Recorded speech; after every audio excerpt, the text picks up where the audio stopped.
Share repurchases can be used as signals as well. So dividends acted as signals because the firm has a tendency to smooth dividends over time and maintain relatively constant dividends over time. Repurchases send signals for a different reason, and it's particularly because repurchases aren't nearly as persistent as dividends are. So dividends have a tendency to be smoothed over time. Share repurchases do not.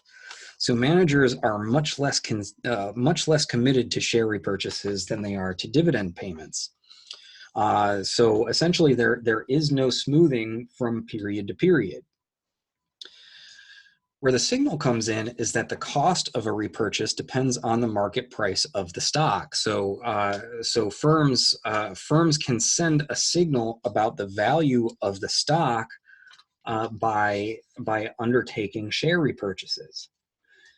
And the reason that this holds is because the managers will really only have incentive to buy back shares when shares are underpriced.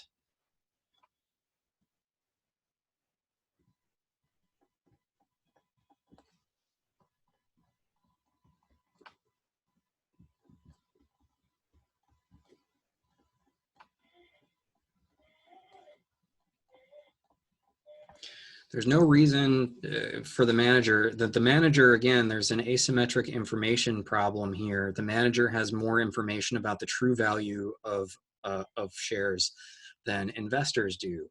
And managers would not really have any incentive to buy back shares if they're overpriced, because you're overpaying for the shares.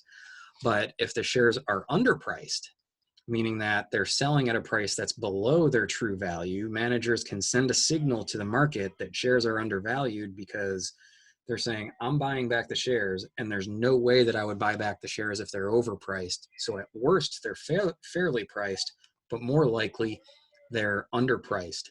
And so, so managers are sending this signal that the true value of the shares exceeds what they're actually selling for out in the market.